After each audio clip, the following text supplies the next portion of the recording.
So what we do is we bring together the leading thinkers in the world in the fastest moving technologies. So anything from synthetic biology to robotics to neuroscience to medicine to energy. And we think about how quickly these technologies are accelerating. You've seen and you heard yesterday how disruptive the world is becoming.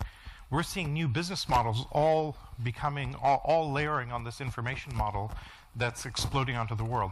Google 10 years ago was pretty much nothing, and now it's one of the biggest companies in the world, essentially by manipulating text and now video, right? Facebook, $100 billion company, just by digitizing our relationships. Groupon, Foursquare, others are attacking the Yellow Pages industry, right? Thank God somebody's doing that. And we have today about 8 billion connected devices on the internet. 10 years ago, that was about 400 million. We've gone to 8 billion. In 10 years, we'll be at 50 billion. And in about 10 years after that, we'll be at 1 trillion. So if you just look at that metric, we're at 8 billion today. We're going to go to 1 trillion in a couple of decades. We think we're 30, 40 years into this information revolution. On that metric, we're just about 1%. We're just starting, right? And so this is the model that we're seeing all new information businesses, all new businesses are laying on top of this model, and I think you're pretty clear about that. And this shift from this linear material perspective to this digital perspective has a very visceral difference in how we the cognitive abilities and our ability to process it. Some of you are old enough to remember film photography. When you operate in film photography, you're operating from a material basis. The cost of the film, the cost of the processing, about $1 a photograph. When you shift to digital photography, the marginal cost of an extra photograph goes to zero, right? You can take 1 billion more photographs, and now storage is essentially free. Now you're operating from an abundance model. You use a completely different sets of techniques, filtering, social technologies, and so on to manage it. And so we go from this material shift to this digital shift. We see this explosion in the environment, and the entire substrate changes from this physical to this digital world. We're now seeing that happen across all of these technologies, whether it's robotics, whether it's sensors, whether it's medicine, healthcare, even energy. Energy is operating on that basis and moving into this digital world. When you have something in an information-based environment, you can do all these interesting things with it. You can do machine learning and AI and modeling and simulation. You can move and copy it around, et cetera, et cetera. And so this shift is what we're seeing across the board. Here's my microphone. There you go. Okay. Okay. Is that better? Okay. We have a joke at Singularity that AI is really easy, but AV is really hard. I'll get into, always, the complexity of navigating all that is always tricky. So this is Vinod Khosla, many of you are familiar with. He came and spoke at our closing ceremonies a couple of years ago, and he highlighted a really interesting trend. He looked at the growth of mobile phones over the last 10 years. We've seen exponential growth in mobile phones, doubling every couple of years from 100 million to, 5.5 billion now. And what he noticed was that he went back to 2002, 2004, 2006, 2008, and he asked the question, how well did the mobile industry expert analysts predict that growth of mobile phones? And he found that all of the analysts predicted in 2002 collectively about 16% year-on-year growth. 2 years later, it had gone up 100%. In 2004, they predicted 14% would be the pace of growth. Doubled again. 2006, they predicted 12%, doubled again. In 2008, they predicted 10%, and it doubled again, right? Now, that's not a math error. Something much more fundamental is going on to make such a radical gap in what you think is going to happen and what actually happens. Many of you are familiar with the famous McKinsey's prediction in 1984 that the worldwide market for mobile phones would not exceed 1 million units. Right? And they advised AT&T to get out of the phone business, and AT&T left the cellular business as a result. Right? And the reason was if you had those big briefcase phones, you wouldn't sell more than 1 million of those. They missed the fact that the phones were shrinking and halving in size every year or so. And in a few years, we had a clamshell. And so this is this gap that we're seeing, and we are not good at spotting this gap. Human beings cognitively look linearly at pretty much everything. If I take 30 steps linearly, I'll get out to the lobby, and you can all gauge very well where am I 1/3 of the way or where am I 2/3 of the way in that progression.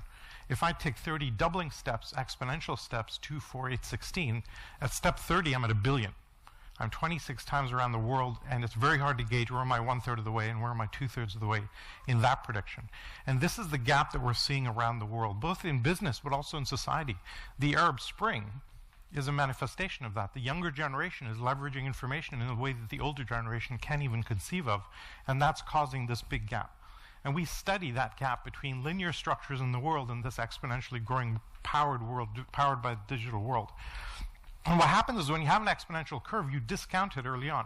You kind of go, nothing's going on. We've seen this with nanotechnology. You saw this with 3D printing. The Gartner hype cycle is another way of manifesting and demonstrating it. Then we hit the knee of the curve, all hell breaks loose, and everybody goes, black swan. Right? But if you could spot the underlying trend early enough, you would see that curve. And we're trying to track those curves in all of the technologies that we spot. You heard from John Hagel yesterday. His colleague John Seeley Brown, who ran Xerox PARC for a couple of years, made this fantastic comment a few weeks ago to the commencement address.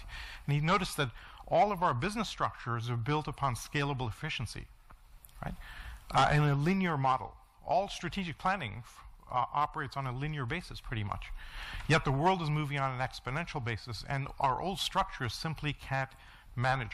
And we're seeing a different type of organization structure pop up, and I'm going to touch on what that looks like. So at Yahoo, I spent a couple of years running their incubator in 2006 to 2008, pretty much while Jerry Yang was CEO. And they asked me to go build a separate unit, Skunkworks, off to the side.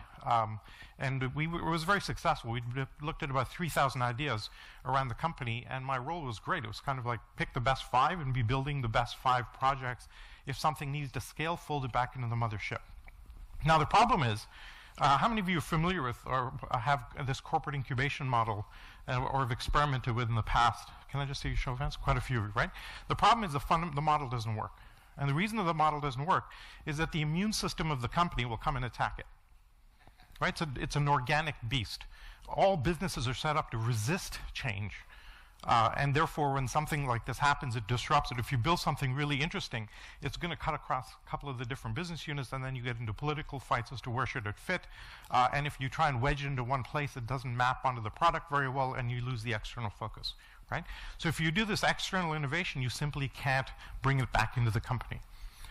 Even when we're having the same problem when we do acquisitions, where does it fit? How neatly does it fit in the company? The integration of those is extremely difficult.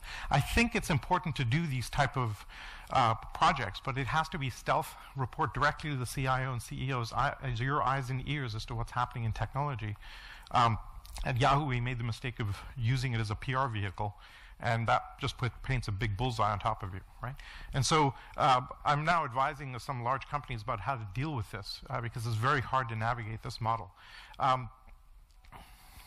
So we're seeing a totally new type of organization structure pop up as a result, and I'm actually writing a book on this and researching this phenomena right now. We call these exponential organizations. We've learned how to scale technology now pretty well. Right? Despite the blips and so on, we can go pretty seamlessly from 1 user to 1 million users to 10 million users using cloud services, etc. Building the organization is painfully linear and painfully incremental. And the way we've done it in the past is basically brought together assets or a workforce into one legal organizational unit, and then we try and sell access to it. That's essentially how we've built all of our organizations around the world. We're seeing a new breed now that instead of bringing everything internally is tapping into the resources externally and leveraging that and acting, John Hagel calls it stocks versus flows. And we're moving from trying to create a stock of something to being basically embedded in the flow of what's going on. And we're seeing examples of this. TED would be an example, right? Normal standard conference, nice high end. Chris Anderson takes it over, releases all the TED Talks for free, lets the community unleashed on the TEDx events, and all of a sudden you have a global media phenomena in 2 or 3 years. Unprecedented, right? And this is an interesting example. If he'd gone down the classic linear model and stood up one day and said to his team, we're going to do these TEDx event things, and we're going to have 8,000 of them within 5 years, he would have lost the entire team. People have said, there's no way you can handle that. What he did was he just let it go, let the community drive it, created a narrow set of rails on how you run one of these TEDx events, and they're actually on track to do 8,000 events within 5 years. But the linear planning route would have said, let's do 20 in Q1, let's do 40 in Q2, 60 in Q3, 80 in Q4, then it'll level out a bit, so then maybe we can only do 10 new events a month over the next couple of years. And in aggregate, you'd end up with about 1,000 or 2,000 events over that 5 years, and you would have left a lot on the table, right? So there's this interesting problem that we now have, that you can't do classic planning in this disruptive world.